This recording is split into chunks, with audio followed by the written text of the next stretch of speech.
This is the American Intelligence Media. Thomas Paine with you, talking with the most amazing man in the world. We thought we knew who the most interesting man in the world was, but now we have to change our opinion about that because we're talking with a guy who blows my mind. Let me just say something about myself, which I've never said in any of these.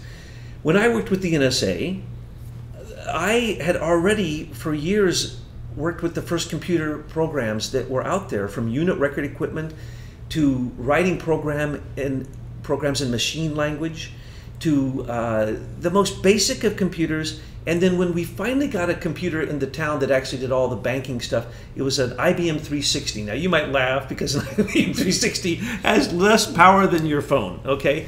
All the banks in the whole town were running this, and I was in a special program, and we had to put on special equipment, and it had, everything was on a floor that was all springs, all air conditioned, and there were these giant plates that, oh my gosh, it was like a sacred thing to carry the memory plate over, and you had run on everything on these punch cards, and most of the time it didn't work.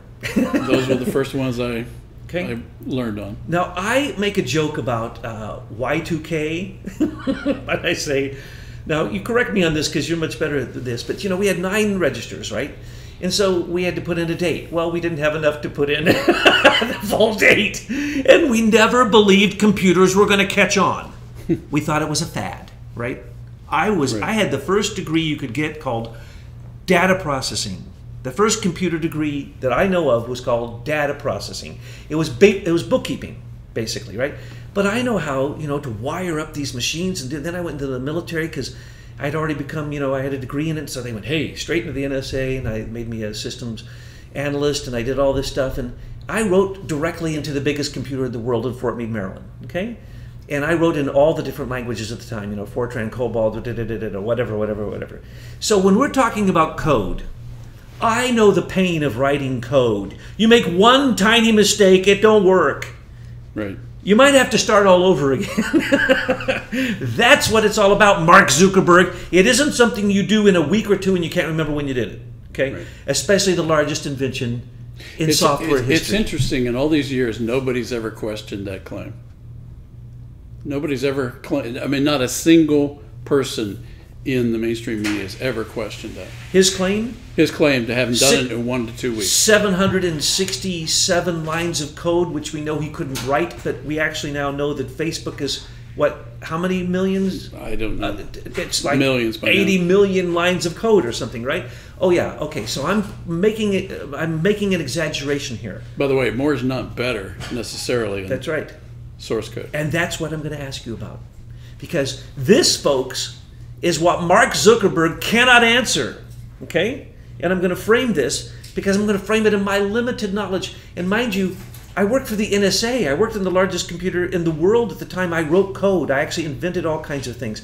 And I'm an idiot compared to what goes on now and compared to the man I'm sitting next to. So when I ask these questions... I don't know about that. Well, no, when I ask these questions over and over again, I still can't quite figure them out. I get your answer, kind of, but I can't quite figure it out because the leap that you and your team made caused little groups that we were in, whether they be chat rooms or whether they be Lotus or whether they be Microsoft, these little groups we were in, which, you have said, well, that's like you go to a file and you access it as a file, and that's no big deal. But you're limited on how many people can go there, especially if you want to change that file.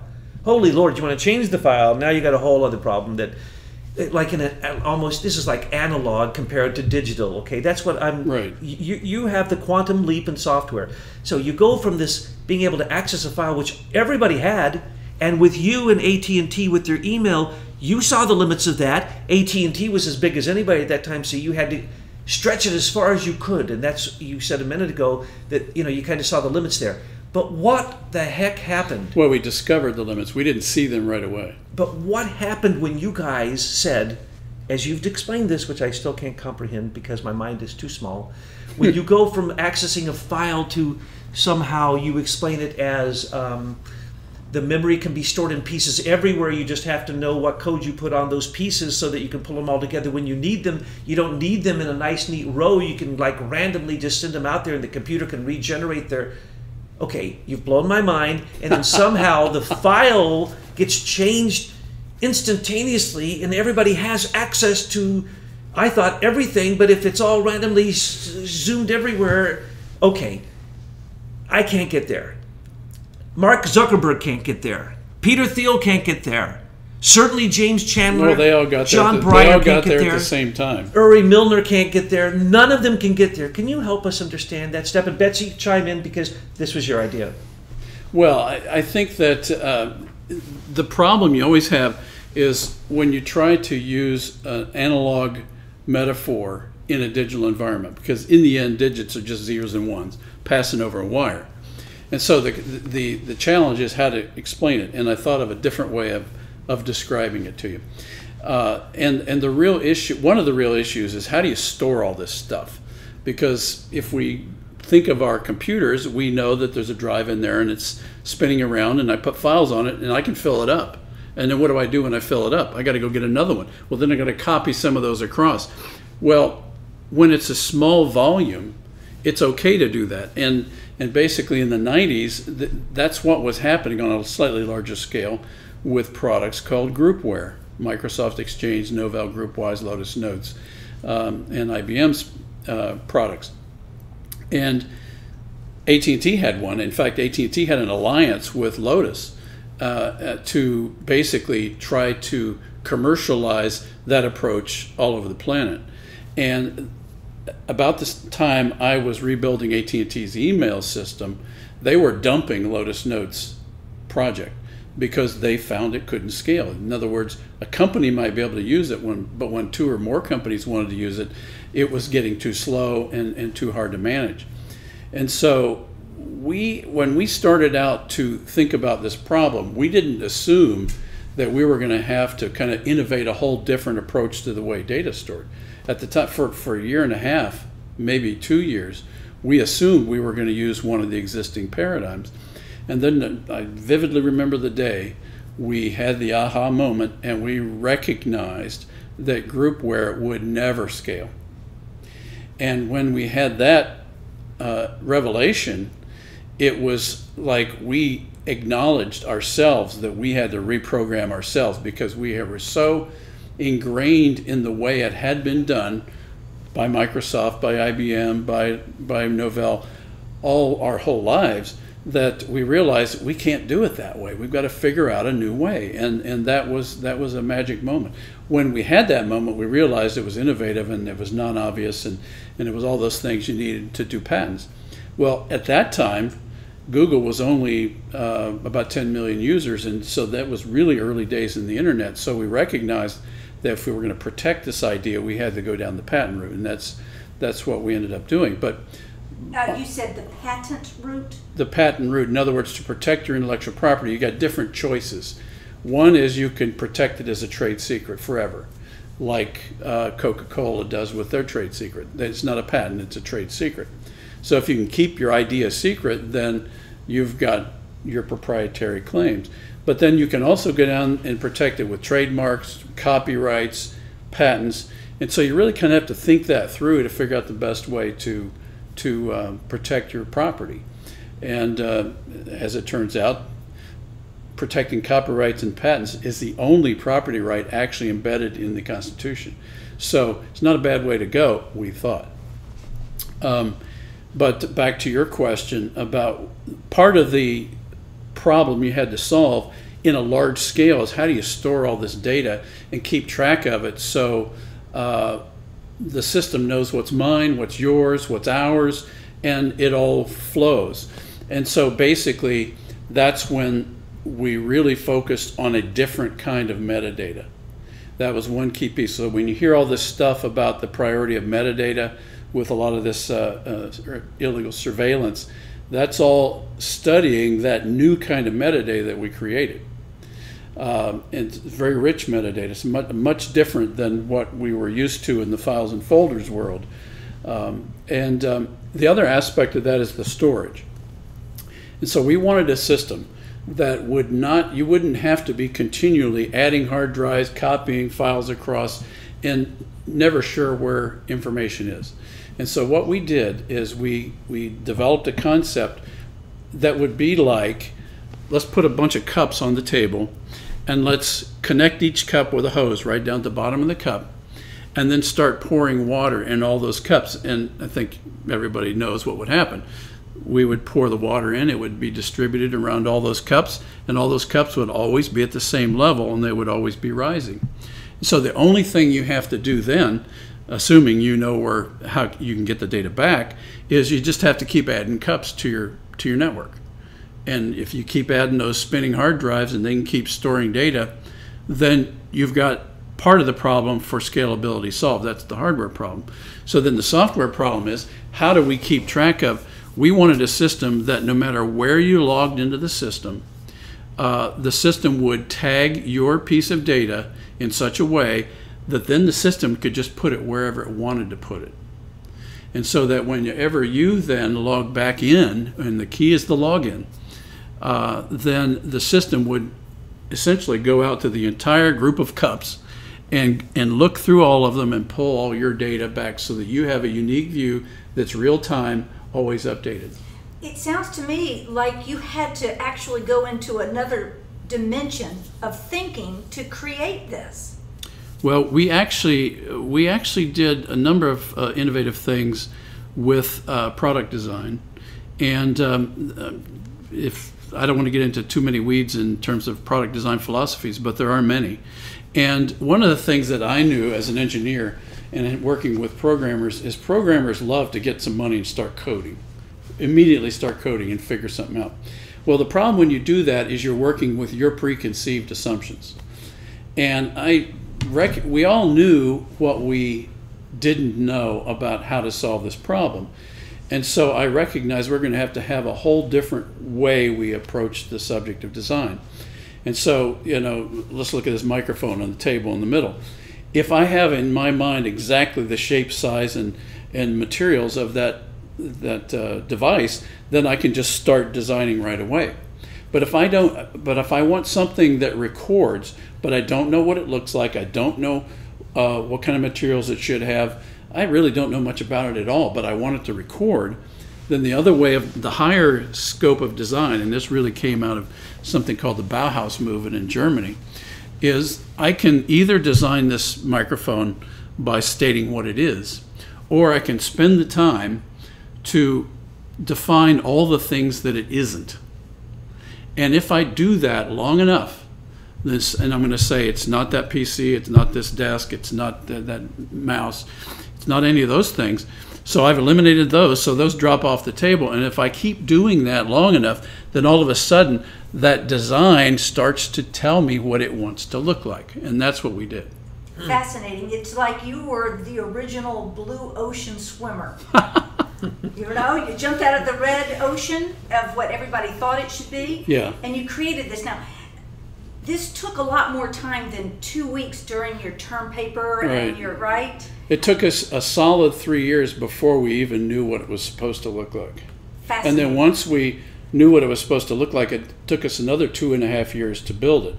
Well, Chandler came into the point when we knew what it was supposed to be before we had coded it. But all this time you had to meet payroll. Oh yeah, I was raising millions. You raised money? So we've raised a total of $20 million for this project. At the time we filed the patent, it was at $10 million, and we had another $10 million. And you're not doing this out of the goodness of your heart. You're an entrepreneur, so you expect some returns. I have many hundreds of shareholders, no institutions. It's all individual angel investors. God bless you all. And they are still waiting for their payday. Which may come, especially with your win-win plans, both of them. And with From the fact your mouth to God's ears. With the rule of law, that's all that would have to happen. So going back to what you were describing, it's as if instead of working from the point in the middle, you started from the periphery. Yes. Which is you had to unthink everything. Didn't you have to unlearn everything you ever knew about programming? Well, we had to do it differently than the way it's done most of the time, because most of the time, if you have preconceived notions of a solution, then you're going to get exactly what you think. And we all knew that what was out there in the world, all this groupware stuff, was not it. We had all experienced that in banking situations and in communication. So we knew what we didn't know, but we didn't know what we needed to know to design this thing.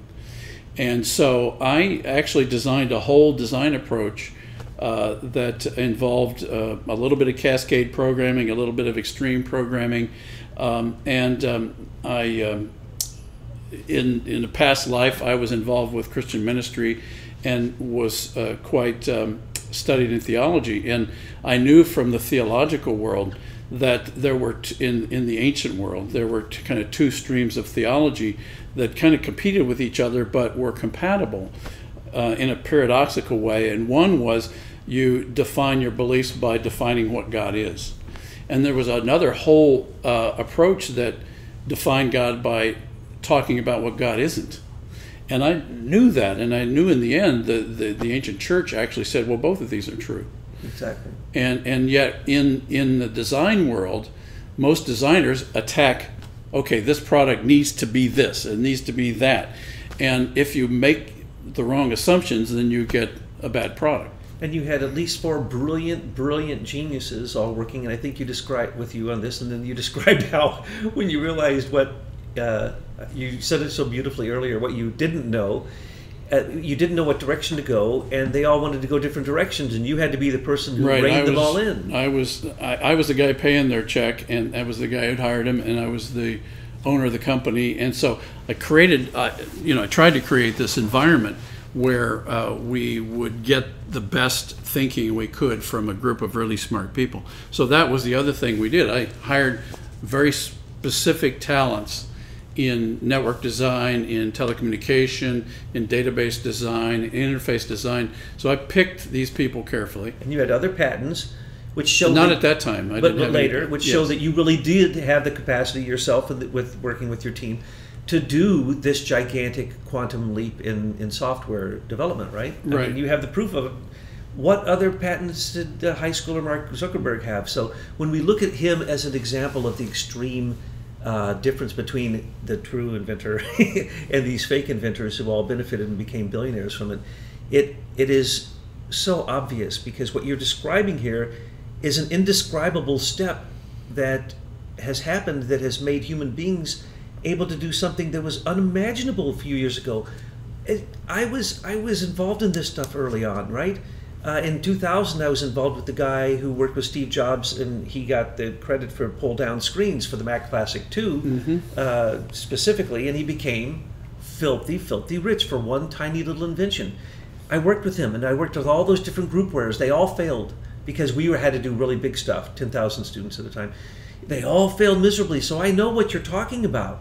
This is nothing Mark Zuckerberg or any of the other people who have developed these social networks ever speak about. When they speak in the most vague general terms that they really obviously show that they don't know this step actually happened, nor do they understand how it happened, and therefore they don't deserve what they have. I even saw an interview recently where some guy's talking about maybe some robot invented it. So they say I did, seriously. Sophia, Yes, the Russian that's robot, it, right? that's it. But what we know is Sophia, Yeah, right. of the spiritual nature. Well, it's not that magical. I mean, engineering is engineering, and you may have. But if you don't know that, then you're going to create. You say it's a magical. Yeah, you're gonna easy say, for you right? engineers. Well, maybe it happened, and maybe it came down from heaven. Did the apple drop on your Yes, head, like right. and that's you No, had the moment? It was a lot of very detailed work to get to that point. But when we got to that point, we were all experienced enough and bright enough to know, oh man, this is huge. Was it one person who actually, wrote 5 lines of code, and did his mind explode because he No, realized what he did? once we realized, once we had the aha moment, we then knew what to do.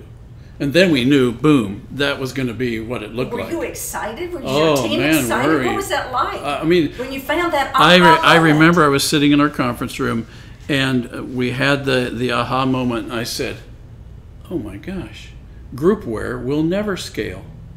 And we all agreed.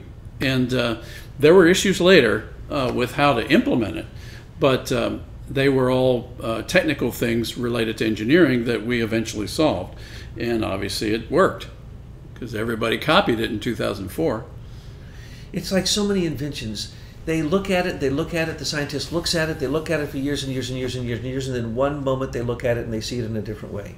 What is that? We, in the type of science that we follow called Goethean science, it's a phenomenological experience that if you can bring your consciousness into perception so clearly for even a moment, you could have that innovative idea come into your brain at that exact instant. And many times these inspirations come in and you see them in a second, but it takes 10 years to unpack them. It does. And I had done a lot of management training, leadership development, organizational development for the previous decades. And so I had done a lot of work with brainstorming, creativity, complex problem solving. And so I had developed a number of methodologies, storyboarding and mind mapping and things like this for teaching people how to break through when they got stuck. And so I knew a lot of that from my past work. A lot of it had not been applied in programming because programmers are a different type of person. They're much, I would say, much more hard-headed, much more sure that they're right. And so you had a lot of issues related to the personality differences to deal with. And so one of the things that I know it's true with everybody is that actually we actually developed a name for what you just described, and we called it the Ready, Fire, Aim approach, which we took from Tom Peters. Oh, yes. And so the idea was, well, if you don't know what it's supposed to be, then don't sit there and wait until you've figured it out, because you won't figure it out. But rather take your best guess, move forward, and assess. Move forward and assess. Move forward and assess. And after you get done, if you reach a dead end, you back up and you go down a different way. And then that's part of the creative process that you just have to go through if you're going to have a breakthrough. And you never know whether it's going to be a breakthrough that takes a month or a year, or in our case, it was almost 3 years. This is so very exciting. Folks out there listening, we have with us Michael McKibben and Thomas and Betsy. We drove down here to Ohio to get his story, but we want to put his story on video. We have our crews coming in tomorrow, and we will be giving you several videos. Look forward to it. And it's very important that you push this information out to your social network community.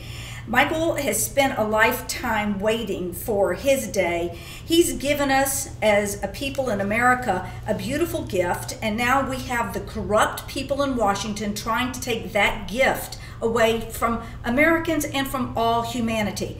Now, I know you people out there, you are fierce truth warriors. Push this audio out.